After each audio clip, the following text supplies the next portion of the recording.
I spent 2 years tending to my comatose fiancée. Every single day, I wiped her down, gave her massages, and read her the financial news. Everyone called me a simp, a gold digger trying to cling to the sterling family fortune. Today, she finally woke up. But her so-called one true love, the award-winning actor Julian Vane, was the first to rush into the hospital room. He grabbed her hand, eyes dripping with deep affection. "Vicky, you're finally awake. I missed you so much these last 2 years." I was just about to read the room and get the hell out, stepping aside for the star-crossed lovers. But the Ice Queen CEO on the hospital bed slowly lifted her eyes and kicked the actor flying. I was asleep, not dead. Her icy voice hit the floor with a heavy thud. "Get away from me, you manipulative hack." "Mr. Vane, you can't go in." "Ms. Sterling just woke up. She needs rest." "Get out of my way. Vicky is awake. I have to be the first one she sees." The ward door was violently shoved open, and a man in a bespoke suit, handsome enough to make angels weep, stormed in. It was Julian Vane, the famous actor and the white moonlight hidden in the heart of my vegetative fiancée, Victoria Sterling. I was holding a warm towel, about to wipe Victoria's face, my hand freezing in midair. Julian shoved me aside, threw himself at the bedside, and grabbed Victoria's hand, his eyes instantly turning red. "Vicky, you're finally awake. Do you have any idea how worried I've been for 2 years?" His voice choked up, a performance worthy of an Oscar. If you didn't know better, you'd think he was the one who had been dutifully serving at her bedside. I tactfully retreated to the corner, waiting for their tearful reunion to wrap up so I could process my resignation, collect my severance pay, and disappear into the wide world to start my life of early retirement. As a transmigrator who had been transported into this novel, I knew the plot. After Victoria woke up, she would rekindle her romance with Julian. As for me, the nominal fiancé, I was destined to act out of jealousy, get crushed by their combined power, and meet a miserable end. I was tired, truly. In my previous life, I hustled until I dropped dead at my office desk. In this life, stuck as the doormat supporting character, all I wanted to do was lie flat, to relax and do absolutely nothing. For 2 years, I punched in at the hospital like it was a job, cleaning, massaging, reading stories, just fulfilling a contract. Now that the main character was back, it was time for me to bow out. On the bed, Victoria's eyelashes trembled slightly before she slowly opened her eyes. They were cold eyes, like blades tempered nice. She scanned the room before her gaze locked onto Julian's deeply emotional face. "Vicky, you're awake. This is amazing." Julian was incoherent with excitement, leaning in to kiss her. I even closed my eyes, preparing to give them privacy. Thud, a muffled sound. I opened my eyes to see Julian flying away from the bedside in a perfect parabola. He slammed heavily against the wall and slid to the floor. The entire hospital room fell into a dead silence. Everyone was petrified. Victoria slowly retracted her long, straight leg, sweeping her gaze over Julian on the floor like he was trash. I was asleep, not dead. Her voice wasn't loud, but it carried an undeniable authority. Every word hit like hail. "You manipulative hack, get the hell away from me." Julian clutched his chest, a look of utter disbelief on his face. "Vicky, what's wrong?" "It's me, Julian." Victoria's lips curled into an arc of extreme mockery. "In the last 2 years, did you wipe my body down even once? Did you change my medicine even once? Do you even know which way the door to my room opens?" Julian's face turned the color of a pig's liver. Victoria's gaze slowly shifted, finally landing on me. My heart skipped a beat. Here it comes. Is the plot starting? Is it my turn to be purged? Ew. She looked at me and spat out one word. I shuddered, immediately standing up straight, ready to accept my sentence. "Come here." I paused, pointing at myself. She nodded. I shuffled over carefully, stopping by her bed. She reached out her hand. I thought she was going to hit me, so I instinctively flinched. Her hand paused in midair, her brow furrowing almost imperceptibly. Then I watched helplessly as she used the same hand that had just launched a movie star across the room to gently, tenderly fix my slightly messy collar. The air of the room seemed to solidify in that moment. "Caleb." Victoria called my name, her voice devoid of anger or joy. "Here," I responded quickly. "It's been hard on you these past 2 years." My brain buzzed, going blank. The script wasn't written like this. Shouldn't she be looking at me with disgust, telling me to get lost, and then throwing herself into her true love's arms? Not hard. Just doing my duty, I stammered, feeling like my CPU was about to overheat. Victoria gave me a deep look, complex enough that I couldn't decipher it. Then, she turned to the bodyguards and doctors at the door who were still in shock. Throw this man out. From now on, anyone named Vane and that dog he keeps around are forbidden from stepping foot in Sterling Corp. Her voice returned to its usual cold decisiveness. The bodyguards snapped out of their trance, rushing in to grab Julian, who was still dazed on the floor, and dragged him out like a dead dog. Vicky, you can't do this to me. Vicky. Julian's screams faded into the distance. The room returned to silence. Victoria's parents, the chairman and his wife, finally recovered from their shock. Mrs. Sterling rushed to the bed, gripping her daughter's hand excitedly. Vicky, you're finally awake. Mom was worried sick. Chairman Sterling looked relieved too, but mostly confused, his eyes darting between me and Victoria. Vicky, what is going on? You and Julian. Victoria cut him off. Dad, Mom, I'm tired. I want to rest. We'll talk about other things later.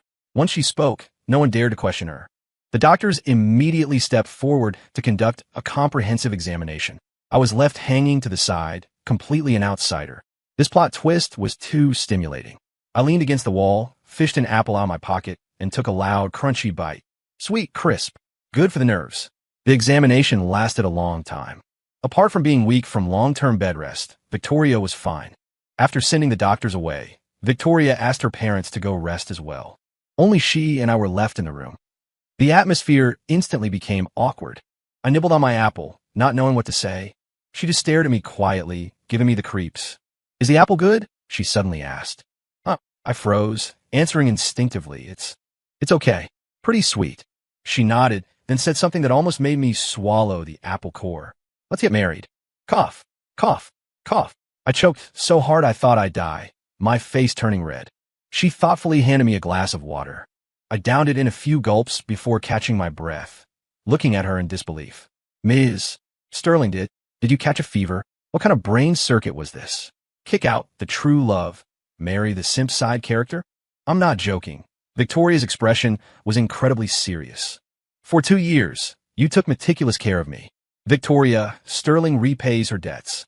Marrying you is the most sincere repayment I can offer. I understood. She was repaying a debt. She saw my care as a favor and wanted to use marriage to settle the score. I looked at her face, flawlessly beautiful, yet cold as an ice sculpture, and suddenly laughed. Ms. Sterling, there are many ways to repay a debt. I tossed the finished apple core accurately into the trash can and clapped my hands. For example, you could absolutely give me a sum of money. Enough money to keep me clothed and fed for the rest of my life. Then we break the engagement, go our separate ways, and everyone's happy. Isn't that beautiful? I looked at her with expectation. Money. I only wanted money. Who cares about being the CEO's husband? I just wanted to take the cash, travel the world, eat global cuisine, and live my life of leisure. Victoria's brow furrowed deeply for the first time on my account. You don't want me? Her voice carried a trace of confusion I couldn't quite place. Was she kidding? Marry a workaholic ice queen? My lazy life would be ruined. Facing a cold face every day? Suffocating. Marriage is too tiring. Dealing with your relatives is even more tiring. I won't do it. I waved my hand, my attitude firm. Ms. Sterling, just give me the money. 50 million. No, 100 million. Buying out 2 years of my youth is a bargain. Victoria fell silent. She looked at me, her eyes flashing with scrutiny, confusion, and even a hint of hurt. Hurt. I must have seen that wrong. Caleb, she spoke again, her voice lower. Are you sure? I'm positively, absolutely sure. I nodded like a bobblehead.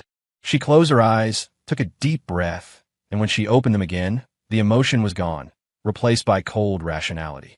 Fine, I agree. 100 million will be wired to your account tomorrow. My lawyer will contact you to handle the engagement termination. Thank you, Ms. Sterling. You're generous. I almost bowed to her in excitement. Yes, 100 million. The startup capital for my life of doing absolutely nothing was secured. I left the hospital room in high spirits, completely failing to notice that after I turned around, Victoria watched my retreating back, a storm of turbulent emotions raging in her icy eyes. She picked up her phone and dialed number. Assistant Miller, investigate. I want every detail on Caleb Stone from the last 2 years. I need to know exactly how he changed. Putting down the phone, she muttered to herself, I only slept for a while. How did the world change so much? The 100 million arrived even faster than I imagined. Early the next morning, my phone buzzed with a bank notification. That long string of zeros made my heart bloom with joy. The lawyer called shortly after, and we set a time to quickly finalize the engagement termination. The moment I walked out of the lawyer's office, the sky felt bluer, the air sweeter. Freedom. I, Caleb Stone, was officially entering retirement mode as of today.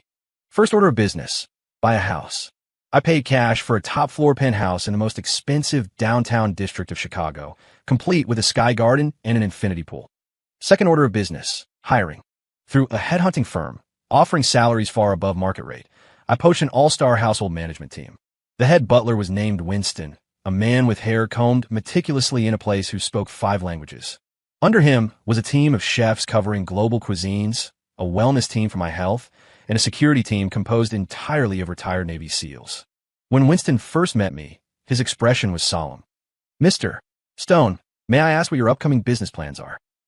I was lying on a beach chair by the pool, sipping fresh squeezed orange juice, and answered lazily, "My plan is to have no plan." Winston froze. I waggled a finger. "Your mission isn't to help me conquer the business world. It's to help me take lying flat to the extreme, to make it professional. I want to eat the best, play with the best, and live in the utmost comfort. As for making money, that's just something that happens on the side." Winston and the elite team behind him looked at each other, their faces writing out the question. Did we get scammed? I smiled and snapped my fingers. My personal assistant, a financial genius I'd poached from Wall Street with triple pay, immediately handed over a tablet. "This is my investment plan for the next year. You take a look." Winston took the tablet. One glance, and his pupils constricted. The elites behind him crowded around, and I heard a series of sharp inhales.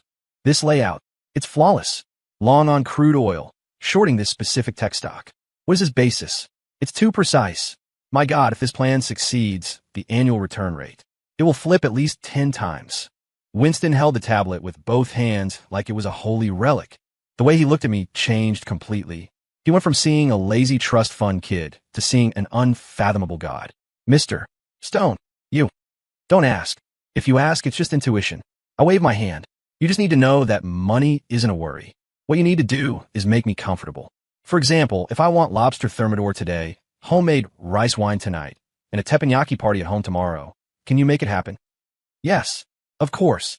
Winston stood at attention, his voice booming. "We guarantee to complete the mission. We will not fail your trust." I nodded with satisfaction. Good, my subordinates had great potential for hustling, so I didn't have to. In the days that followed, I lived the dream life of a useless person. Sleeping until I woke up naturally, working out a bit, swimming. The chef team cooked up a storm, varying from delicate French pastries to spicy Sichuan dishes. I ate with gusto. I also set up a small brewing workshop, hiring the best masters to teach me how to brew various spirits: whiskey, rice wine, sake. In my spare time, I lay in my sky garden, sipping my brew, watching my financial assistant report how many times my assets had multiplied. The hashtag Caleb didn't get up today was something I had my assistant register for fun, posting a single photo of me lying down every day. Unexpectedly, because the shell companies under my name saw their stock prices hitting the limit up repeatedly due to my investment plan, the hashtag went viral. Retail investors flooded the comments. "Please, Mr. Stone, keep sleeping. When you sleep, we make money. High quality, lying flat. Mr. Stone, my God, don't wake him up. I'll fight anyone who wakes him up." I read the comments, laughing so hard I rolled around on my lounge chair. Ah, this damn, corrupt, delightful capitalist life. Just when I thought my retired life would continue in this peaceful bliss forever, an unexpected visitor came knocking. "Mr. Stone, there is a Ms. Summer Vance outside. She says she is a friend and wishes to see you." Winston came to report respectfully. "A friend named Vance?" I searched my brain. The original host memory had no such person. Not seeing her, I turned over lazily. "Just say I'm asleep." My principle for anyone who might disturb my peace was simple: reject them all. "But she said she could bring you the taste of first love." Winston's expression was a bit odd as he said this. Taste of first love? My interest was piqued. Was this a new sales pitch? Let her in. A few minutes later, a girl wearing a white dress with hair reaching her waist walked in, carrying an exquisite food container. Sunlight streamed through the floor-to-ceiling windows, coating her in a soft halo. She looked like a fairy walking out of a painting, clean, pure, untainted by dust. Seeing me, her eyes lit up, curving into beautiful crescents. "You must be Caleb Stone." Her voice was pleasant too, like a clear mountain spring. I nodded, my gaze landing on the box in her hand. The taste of first love. She pursed her lips in a smile, sat on the rattan chair opposite me, and opened the box. A scent of sweet, spiced rum and vanilla wafted out instantly. Inside the box was a serving of rum raisin bread pudding. It looked handmade, delicate, with a rich, golden glaze, garnished with a few goji berries and gold leaf. I heard the owner here likes to brew his own alcohol and enjoys traditional comfort desserts. She pushed a small dish toward me. Try it. It's my mother's secret rum sauce recipe, and I made the pudding. I looked at the pudding, suddenly dazed. In my past life, when I was a corporate drone working late into the night, my mom would always leave me a bowl of something warm and sweet like this. She said it was the taste of home. I didn't expect someone in this world to replicate that feeling. I picked up the spoon and took a bite. Sweet but not cloying, rich with the aroma of spirits, the pudding soft yet textured. It was exactly that taste. How is it? She looked at me with expectation, like a student waiting for praise. Not bad. I nodded and took another large bite. How did you find this place? My address was confidential, and the security system was top tier. My name is Summer Vance. She introduced herself. I'm a food blogger. I heard from a friend that a mysterious private kitchen had appeared in Chicago, making incredible food, but the owner was eccentric and never open to the public. I just wanted to try my luck. So you used a bowl of pudding to knock on my door? I looked at her, amused. Not entirely. Summer shook her head, speaking seriously. I looked up your information. I know you broke off your engagement with your fiancé. I also know you like fitness, love Chinese and fusion cuisine, and dislike red wine. I raised an eyebrow. This little girl was interesting. So you came prepared? I guess so. Summer admitted openly, her cheeks flushing slightly. I think you're a very interesting person. I wanted to make friends with you. When she spoke, her eyes sparkled, so honest that it was impossible to refuse. I looked at her and suddenly felt that adding such a pretty friend who could cook to my retired life wouldn't be bad. Just then, my cat, Slacker, a fat orange tabby, walked over with an elegant gait. He gave Summer a haughty glance. Then, a lively golden retriever puppy burst out from behind Summer, wagging its tail and nuzzling Slacker's leg affectionately. Slacker stiffened, seemingly debating whether to smack this creature that didn't know its place. But the golden retriever was too enthusiastic, licking Slacker's chin. Then I saw something that stunned me. My aloof orange cat, Slacker, actually purred in comfort, letting the puppy rub all over him. Summer smiled sheepishly. This is my dog, Hustle. He seems to really like your cat. Slacker and Hustle. I looked at the cat and dog, then at the girl named Summer, and couldn't help laughing out loud. This fate was a little wonderful. So, you can bring Hustle over to play with Slacker often. I leaned against the gym equipment, doing pull-ups, speaking to Summer, who was handing me water. Since that day, Summer had become a frequent visitor. She always managed to make delicious food in different styles, all hitting my preferences perfectly. We became close quickly. I found her very interesting.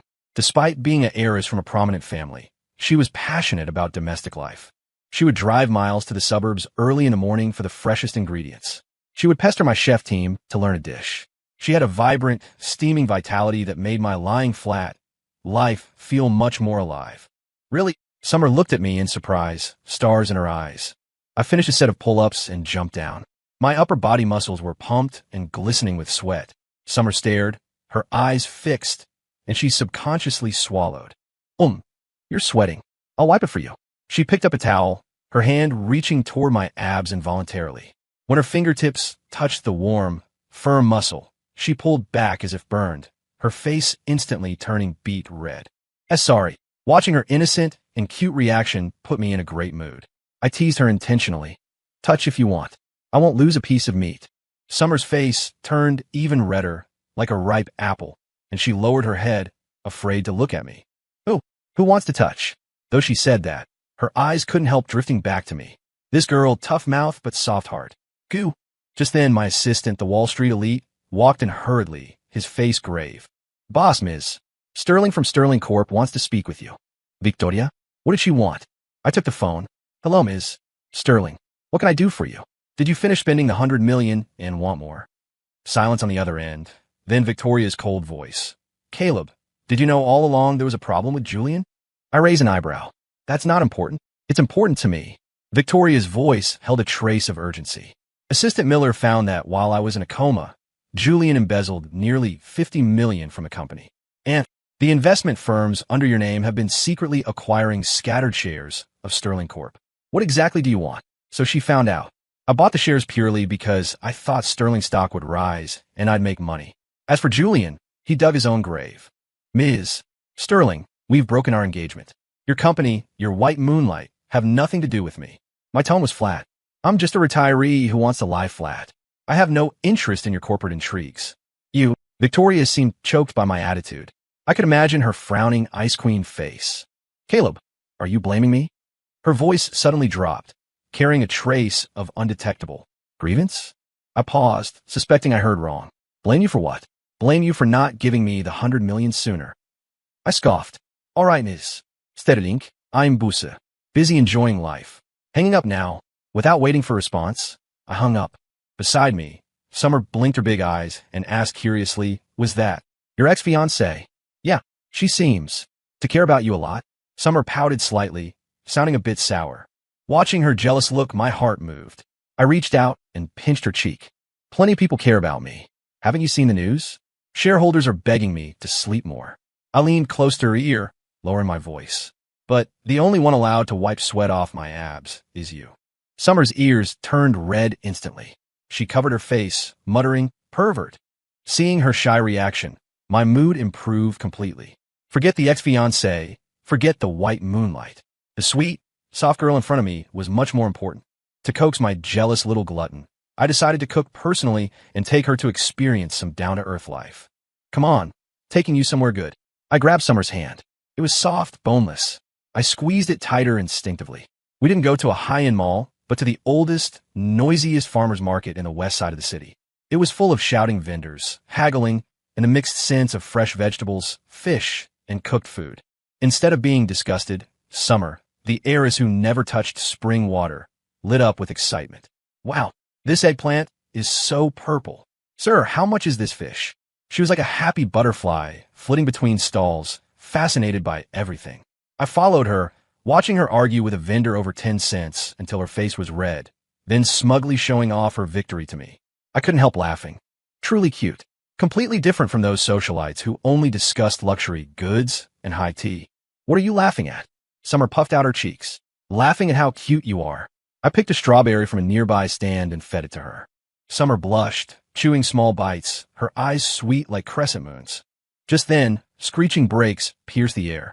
An out-of-control van careened madly toward us. The crowd screamed and scattered. Summer went pale, frozen in place, unable to move. Watch out! My pupils constricted. Without thinking, I yanked her into my arms and simultaneously kicked out sideways, landing a precise blow on the van's front tire. Using leverage and force, the kick diverted the wheel. The van grazed us, slammed into a nearby utility pole with a loud bang, and stopped. The whole thing happened in a flash. By the time the crowd reacted, the dust had settled. In my arms, Summer was trembling. I patted her back gently. It's okay. Don't be afraid. She looked up, eyes red, staring at me with fear and dependence. Just now? Thank you. Thank me for what? Protecting you is my job, isn't it? As soon as I spoke, several men in black suits rushed out from the crowd and subdued the van driver. It was my team of ex-SEAL bodyguards. They handled everything before I even gave an order. Winston appeared just in time, opening a black umbrella to shield us from prying eyes. Mr. Stone, Miss. Vance, are you all right? The car is ready. Let's leave. I nodded, keeping my arm around the still-shaken Summer, and we left the market under escort. The vendors and passers-by stared, stunned by the movie-like scene. My God, that guy was so handsome. Stopped the car with a kick. His girlfriend is beautiful too. Hero saves beauty, so sweet. Some girls covered their mouths, screaming softly, eyes full of stars. Sitting in the car on the way back, Summer held onto my arm tightly, saying nothing. I thought she was terrified, still scared. I ruffled her hair. She shook her head, then looked up, staring at me with incredible seriousness. Caleb, I think I'm falling more and more in love with you. Her directness made my heart jump. Looking at her clear, determined eyes, I felt my heart being gently bumped by something. A little itch, a little numbness, and a little sweetness. Sterling Corp, CEO's office. Victoria stared blankly at the investigation report in her hand, but her white-knuckled grip on her pen betrayed her inner turmoil. The first page was Caleb's asset assessment, a string of numbers that even she found staggering. Since leaving her, in just 1 month, using the $100 million she gave him as capital, he had turned the capital markets upside down. His net worth was now approaching a tenth of Sterling Corp's entire market cap. And all this was accomplished while he slept until noon and enjoyed life. The second page was his network. A Wall Street financial wizard as his assistant, a legendary chef as his cook, and even his security detail was run by the founder of a world-famous security firm. These were people she had tried to recruit and failed. Now, they willingly gathered around Caleb just to make his lying flat more comfortable. It was absurd. The last page was a photo, taken at a noisy market. Caleb held a girl tightly in his arms, eyes sharp looking forward, while the girl looked at him with utter dependence. She knew the girl, Summer Vance, the only daughter of the Vance family, a true heiress whose background was even a tier higher than the Sterlings. Victoria's finger unconsciously traced Summer's brilliant smile in the photo, her nail digging into the screen. She couldn't understand. The Caleb who used to follow her around, eyes full of adoration and fawning, too scared to even speak loudly. How did he suddenly become this person she didn't recognize? Powerful, mysterious, lazy, and fatally attractive. Especially the tenderness he showed that girl, Summer. That genuine, doting smile. It was something she, after waking from a 2-year coma, couldn't buy even with marriage. Ring. The internal line buzzed, interrupting her thoughts. Ms. Sterling, Mr. Vane is here again. He's making a scene downstairs, insisting on seeing you. Tell him to get lost. Victoria's voice was cold as ice. But he says he has dirt on Caleb. If you don't see him, he'll leak it to the press. Victoria's eyes sharpened. Send him up. Minutes later, a haggard Julian rushed in, wearing a look of manic excitement. Vicky, you finally agreed to see me. I knew you still had me in your heart. Victoria looked at him coldly. Talk. What dirt? Julian pulled a stack of photos from his jacket and threw them on the desk. Look, this is the Caleb you trusted. Behind your back, he's hooking up with other women. This woman is Summer Vance, from the Vance family. They've been having an affair for ages. The photos showed Caleb and Summer at the market, in his home gym, in the Sky Garden. In every single one, the intimacy was blinding. Victoria's heart felt like it was pricked by a needle, a dense, throbbing pain. But her face remained expressionless. She picked up the photos, looking at them one by one. She saw the smile in Caleb's eyes when he cooked for Summer. She saw Caleb's helpless but doting expression when Summer tried to touch his abs. She saw the figure of Caleb unhesitatingly shielding Summer when danger struck. She suddenly understood. Caleb hadn't changed. He just gave all his goodness to someone else. And she, from start to finish, had never received it. No, perhaps she once had it, but she pushed it away with her own hands. A massive wave of regret drowned her. She realized she hadn't just lost a fiancé. She lost a whole world that should have been hers. Sterling Corp held a grand business gala to celebrate Victoria's recovery and her official takeover of the group. The elite of Chicago were all present. I didn't want to come, but Summer said her parents wanted to meet me. So, wearing the bespoke suit Winston prepared, I appeared at the gala with Summer. Our entrance caused a stir. That's the Vance heiress and her mysterious boyfriend? He's really handsome, great aura. Wonder where he's from. She'll keep it down. I heard Ms. Sterling's ex-fiancé was also named Caleb. Ignoring the prying eyes, I took Summer straight to meet her parents. Mr. Vance was a refined middle-aged man, and Mrs. Vance was well-preserved, looking more like Summer's sister. They looked at me with the scrutiny of in-laws, but mostly satisfaction. Caleb, our Summer has been spoiled by us since childhood. You'll have to bear with her, Mrs. Vance said, grinning while holding my hand. Don't worry, ma'am. I'll take good care of her. I promised with a smile. Nearby, Julian held a drink, staring at us with venomous eyes. Since being kicked out by Victoria, his career had tanked, and the Vane family was in trouble due to his embezzlement. He blamed it all on me. Well, isn't this Caleb Stone? What? Got discarded by the Sterlings and climbed up the Vance ladder. Your skill at eating soft rice is getting better and better. He raised his voice intentionally, wanting everyone to hear. The guests immediately looked over, ready for a show. Summer's face darkened, ready to explode. I held her hand, shaking my head. Then I looked at Julian like he was a dancing clown. Better than someone who wanted to eat soft rice, but couldn't, and ended up putting themselves in legal trouble. Julian turned pale. Just then, the host, Victoria, walked out surrounded by a crowd. She wore a black evening gown that made her skin look like snow, radiating the aura of an ice queen. Her gaze swept the room, finally locking precisely onto me. Then lifting her glass, she walked through the crowd, step by step, toward me. Everyone held their breath. Ex-fiancé, Current girlfriend, showdown. Julian smirked, waiting to see me humiliated. Victoria stopped in front of me and raised her glass. Caleb, long time no see. Ms. Sterling. I nodded faintly, too lazy to even raise my glass. The atmosphere instantly dropped to freezing point. Caleb, I have some things I want to discuss with you alone. Victoria's voice was cool as always, but if you listened closely, there was a hidden plea. Before I could speak, Summer stepped forward, linking her arm through mine and smiling brightly at Victoria. Sorry, Ms. Sterling. My boyfriend is shy around strangers. Whatever you have to say, you can say to me. Her words caused an uproar. Everyone knew Victoria was a tyrant in business. Summer was openly provoking her. Victoria's face darkened visibly. She stared at Summer's hand on my arm, eyes cold enough to freeze water. I sensed the tension and was about to smooth things over. Suddenly, the giant screen at the gala cut to breaking financial news. Breaking news. Due to a sudden black swan event overseas, global stock markets have crashed. Major indices have triggered circuit breakers. The tech sector is leading the plunge, with several giants facing bankruptcy. The news detonated the room. Everyone here was a business mogul. This was a thunderclap. What? Circuit breaker. My God, I just leveraged up on tech stocks yesterday. It's over. It's all over. Amidst the wailing, I saw Victoria's face turn deathly pale. Sterling Corp was in the middle of a major pivot, heavily invested in the tech sector. With this crash, Sterling was in critical danger. My financial assistant immediately leaned in, whispering rapidly, Boss, everything is as predicted. Our short positions have already profited over $3 billion. Also, Sterling Corp stock has hit the floor. In half an hour, it will trigger a forced liquidation. The Sterling family will lose control of the company. I nodded. I knew all of this was in my plan. The so-called Black Swan was just a smokescreen I had my team release overseas. The goal was to short the market and teach certain people a lesson. Julian was now colorless, slumped on the floor muttering, Over. The veins are finished. Clearly, he had invested heavily too. Victoria was holding herself up, making frantic calls, but every call brought worse news. Despair shrouded the gala. Everyone was like ants on a hot pan. Only I casually took a piece of tiramisu from a waiter's tray and fed it to Summer. Try this, it's not bad. Summer opened her mouth obediently, took a bite, and narrowed her eyes in satisfaction. We were completely out of place in this doomsday atmosphere. Victoria finally put down the phone. She looked at me, so lost, her eyes filled with despair and a beg. Caleb, you. I cut her off, wiping my mouth slowly. Ms. Sterling, business is war.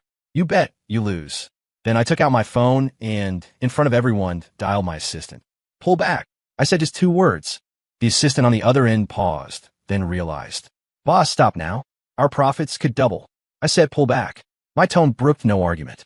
Also, transfer the Sterling shares we hold back to Sterling Corp at the original price. The assistant fell silent. The whole room fell silent. Everyone looked at me like I was insane, giving up billions in profit and spitting out the meat in my mouth.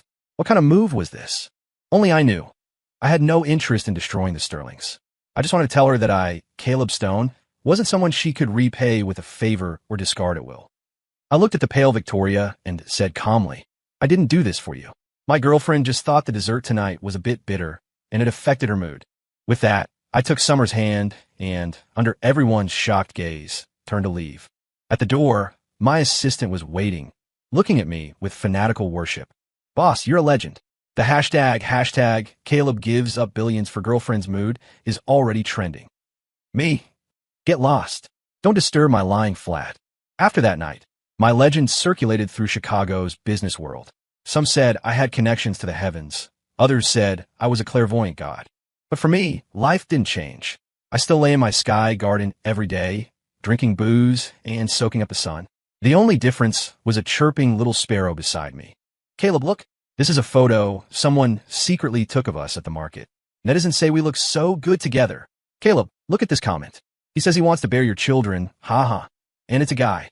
Summer held up her phone, laughing back and forth beside me. I shook my head helplessly and pulled her into my arms. Stop looking at that. Look at me. Her laughter stopped abruptly.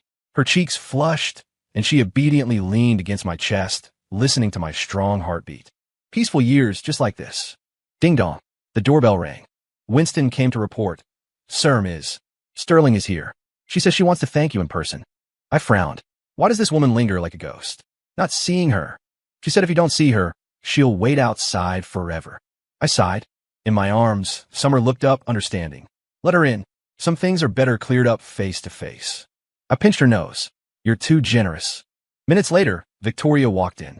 She had shed the aggressive black gown for a simple, white, casual outfit, looking less sharp and more haggard. She held a thermos. Seeing Summer and me snuggled intimately, her eyes dimmed, but she quickly regained composure. Caleb, thank you. She placed the thermos on the table. I made the soup myself. It's your favorite from before. I looked at the soup, feeling nothing. The old Caleb liked it, not me. Ms. Sterling, you're too kind. My tone was distant. It was barely an effort, don't mention it. If there's nothing else, you can leave. My coldness stabbed her like a knife. Caleb, she bit her lip, mustering courage. I know I was wrong before. I ignored you, misunderstood you. Can you give me another chance? Was she asking to get back together? Before I spoke, Summer sat up from my arms. She walked to Victoria, picked up the soup, and smiled gently. Ms. Sterling, let the past stay in the past. What he likes to drink now is the soup I make. Saying that, she pushed a bowl of soup in front of me closer. It was lotus root and rib soup, which I had just been drinking. Victoria looked at the soup, then at me, the color draining from her face. She finally understood. It wasn't possible between her and Caleb anymore. Not because she wasn't good enough, or because of her mistakes. Simply because there was someone else beside him who could make him willingly drink a whole bowl. Understand. Victoria smiled miserably, turned, and stumbled away. Her back looked desolate and lonely. Watching her leave, I felt no joy, only peace. I had no hate or love for this character. She was just a passerby in my retired life. I turned to Summer. She was pouting, wearing a I'm generous but still a bit unhappy expression. I laughed, pulled her over, and kissed her. Dummy, jealous? I am not. Then what's this? I pointed at her pocket lips. She blushed and punched my chest lightly. You're annoying. The sun was just right, the breeze gentle. My life was complete because of her. After the gala incident, Victoria went quiet for a while. My life returned to peace, sticking to Summer every day, researching food, playing with the cat and dog, living happier than a god. Summer was a little sun, always full of energy. She dragged me to pottery class, flower arranging, and even signed us up for couples yoga. Watching her try to hold difficult poses on the mat, then falling into my arms because of bad balance, blushing and acting shamelessly, my heart turned to mush. This mundane yet sweet daily life made me, a man who worked himself to death in a past life, feel the warmth of living for the first time. One day, we were playing in the pool in the backyard. Summer swam like a mermaid, weaving through the water, then suddenly popped up behind me, wrapping around me like an octopus. Caught you. She laughed triumphantly, water droplets dripping from her hair onto my chest, tickling. I embraced her, flipping over to press her against the pool wall. Oh, who caught whom? I looked down at her. Water dripped from my chin onto her lips. Her cheeks flushed, eyes hazy, breathing quickening. The atmosphere instantly became charged. Just as I was about to kiss her, a scenery-ruining voice spoke up. Sir, Miss Vance, pardon the intrusion. Winston stood by the pool, looking like he didn't want to be there either. Ms. Sterling is here again. Me? Does this woman have a radar? Why does she show up at crucial moments? Summer's face fell too. She slid off me, paddling angrily. Was it this time? I asked impatiently. She says she has something she must return to you personally. I frowned, unable to think of anything of mine she had. Make her wait. I lazily swam with Summer a bit longer until her anger subsided, then dried off, put on a robe, and sauntered to the living room. Victoria was sitting upright on the sofa, back straight like a perfect statue. Seeing me, she stood up holding a small, somewhat worn rabbit plushie. I was confused. Did you forget? Victoria's voice was raspy. This was the first gift you gave me. Back then, you had just arrived at the Sterling house, very timid. You said I looked lonely, so you gave me a rabbit to keep me company. I dug through the original host's memories and found this event. The original host was a naive boy. Seeing Victoria being groomed as an heir with no friends or childhood, he felt pity and spent his saved allowance to buy this rabbit. The result? Victoria threw it in the trash on the spot. She said, I don't need childish things. Since then, the original host never gave her anything, only careful fawning. I thought you threw it away, I said flatly. I didn't. Victoria shook her head, eyes rimmed with red. I secretly picked it back up later. For 2 years, it's been by my bed. She handed the rabbit to me. Now, returning it to its owner, I looked at the rabbit, then at her. Ms. Sterling, are you mistaken? I didn't take it. The person who gave you this doll was the old Caleb. I am not him. Victoria's body trembled violently. What do you mean? I look her in the eye, enunciating every word. The Caleb who loved you to the point of being pathetic, who would do anything for you, died a long time ago. Killed by your coldness and neglect, over and over again. The me standing here is just a regular guy who wants to live his own life. So, put away your deep affection and your regret. To me, they are meaningless. With that, I stopped looking at her and turned to walk away. Caleb, she called out from behind, voice breaking. Then what about me? What do I do? I didn't stop. That's your problem. It has nothing to do with me. Some people, once missed, are missed for a lifetime. Having driven Victoria away, my world was finally quiet. To reward me for good behavior, Summer decided to host a live stream. The theme, making a loving dinner for boyfriend. She was already a food blogger with millions of followers. As soon as the stream started, popularity exploded. Goddess Summer is finally streaming again. What are you making? Loving dinner? Is it for the mysterious boyfriend? Face reveal, please. I don't care about dinner. I want to know who the boyfriend is. Summer watched the chat, smiling slyly. Don't rush, guys. Today isn't just dinner. There's also an exclusive scoop. Her words sent the chat into a frenzy, gifs flying across the screen. Then, she dragged me out of the study and pushed me into a chair at the dining table. The camera angle only showed my back and hands. Tajda, this is my royal taste tester, Summer announced playfully. The chat went crazy. Boyfriend's back. Such broad shoulders. Looks so safe. Those hands are gorgeous. Bony, pale, long fingers. Hand fetish heaven. Summer, turn him around. We want to see the face. Summer stuck out her tongue. Can't. He's shy. Me? I wasn't shy. I was just too lazy to move. Summer started busy work in the open kitchen. She was making a home-style tomato braised brisket. Her movements were skilled. Clearly, she cooked often. She chatted with me while she worked. Taste this broth. How's the salt? She blew on a spoon and fed it to me. I drank it and nodded. Perfect. The chat howled again. So sweet. Feeding him soup personally. Did this man save the galaxy in his past life? To have our goddess cook for him. I'm sour. I'm really sour. Lemon tree, lemon fruit. Under the tree, just me and you. When the dish was done, Summer served me a huge bowl, looking at me expectantly. Try it. Is it good? I took a bite. The brisket was tender, the tomatoes sweet and tart. It was truly delicious. Delicious.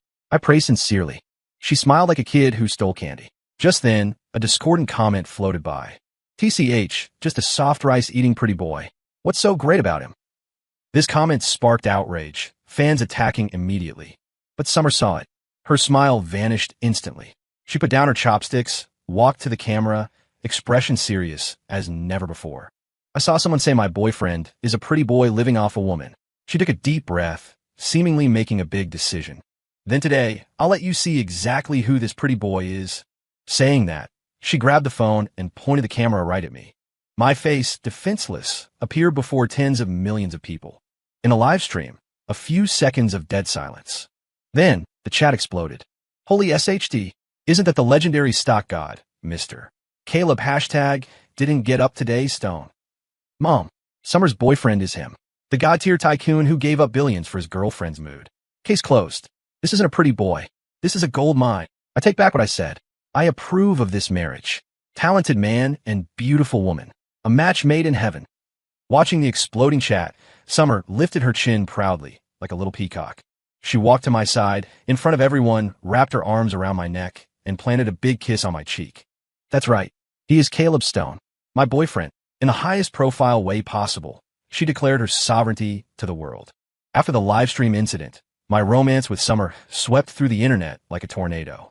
#Goddess Summer boyfriend is stock god Caleb. #, fairy tale love. You kook for my spend billions for your #. Various topics dominated the trending list. My lying flat. Life was thoroughly shattered. Countless reporters camped outside my house, wanted to interview the mysterious tycoon crazy for love. Annoyed, I took Summer and flew to my private island for vacation. The island was beautiful. Azure sea, blue sky, coconut groves, white sand. During the day, we fished and dived. At night, we lay on the beach, watching stars, listening to waves. Summer leaned into my chest, looking up at the starry sky. Caleb, do you think we'll always be like this? Of course. I kissed her forehead. We'll be like this until we're old folks. She smiled happily, nuzzling into my arms to find a comfortable spot. Speaking of which, I haven't heard about your past. She asked curiously, are you so good at making money? It feels like you do nothing, and money just runs into your pocket. I smiled. I couldn't tell her I was a transmigrator with a God mode view, right? Because in my last life, I was overworked, I said half-jokingly. So in this life, I want to make up for all the vacations I missed. Then, what about your ex-fiancée? She asked cautiously. Did you love her very much before? I was silent for a moment. The one who loved her was someone else, not me. Summer nodded, seeming to understand but not quite, and didn't pry further. That was her way, smart, knowing how to give space. Let's not talk about that. She scrambled up. Let's go catch crabs. I'll make spicy crab for you tonight. Okay. Watching her cheerful figure elongated by the moonlight, I felt my heart filled to the brim. Plot. Side characters go to hell. I just wanted my little son, Summer. I didn't expect trouble to find us anyway. A helicopter roared and landed on my island. Stepping out was Julian Vane, but he no longer had his former swagger. He wore a prison uniform, handcuffed, flanked by 2 officers. Caleb Stone. Seeing me, his eyes turned instantly red, like a trapped beast driven to a dead end. It's you. It's all your fault. I frowned. I don't have the spare time to ruin you. You dare deny it. Julian struggled violently. If not for you, Vicky wouldn't have broken up with me. If not for you, the Vanes wouldn't be bankrupt. How would I end up like this? An officer held him down. Behave. Julian Vane, you are suspected of commercial fraud and embezzlement. The evidence is solid. Come back with us for investigation. Ignoring the police, Julian stared dead at me, eyes full of insane hatred.